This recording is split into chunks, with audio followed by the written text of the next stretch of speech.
The chairman of Region 6 recently gave an update on the agricultural sector within the East Berbice Quarantine region. Jalissa Hines reports.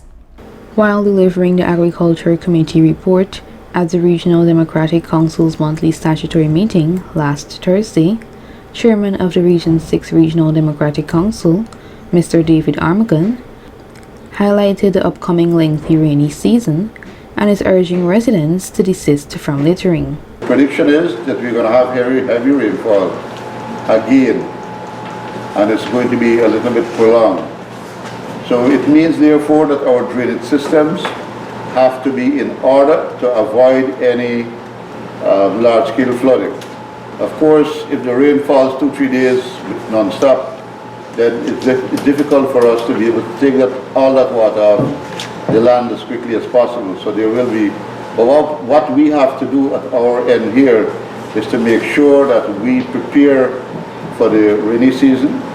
And the way we're doing that is we're making sure that our drainage system are cleared and clean, and that is why I'm appealing to all residents not to throw garbage in the drainage system, because you block it and then we have floods. Mr. Armagon then disclosed what is being done in preparation for the rainy season. We're ensuring that all our cokers are functional, all our sluices are functional. We have some work to do with siltation that would have accrued over the last few weeks. When the weather is dry, you have siltation taking place.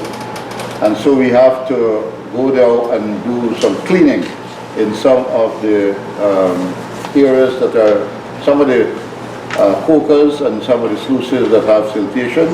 We have to go and do some excavation work there to make sure that the water can go smoothly. Blackbush polo, the farmers have started to go to the next crop. About 5% of the lands have already been sown. And so we have 3 pumps operating in Blackbush polo, and there is another 3 pumps that have been identified by the Minister of Agriculture to be put at Blackbush polo to assist Blackbush and the front lands with irrigation water.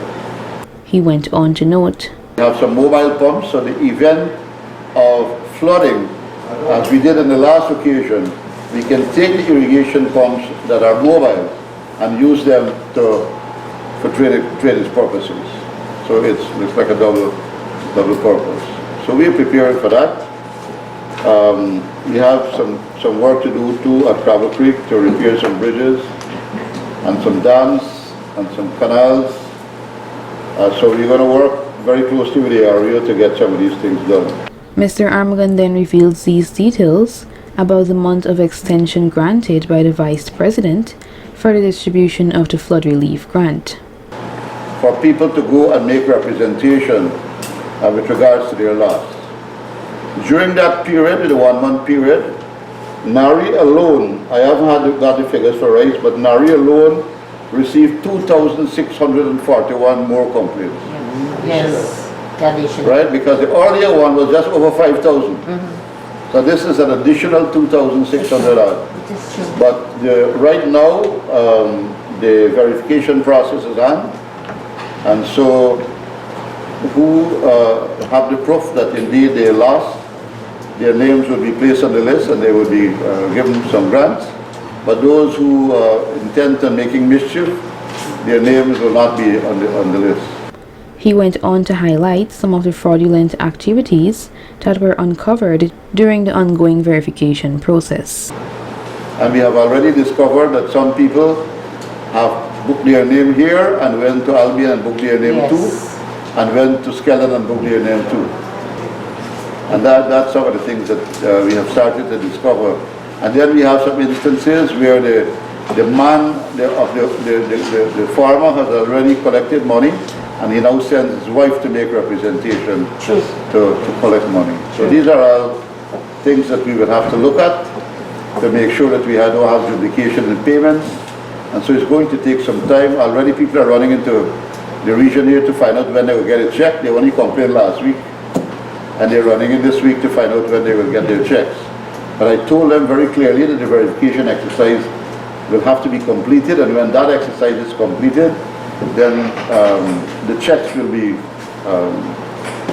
will be prepared and they will collect their checks. Additionally, he said, They would have had their names misspelled on the checks that were given out to them before. Those checks were handed back, and so we are in the process of the Ministry of Agriculture in conjunction with the Ministry of Finance is in the process of preparing those checks and to make sure that the names are correctly spelled so that they can go and change their checks.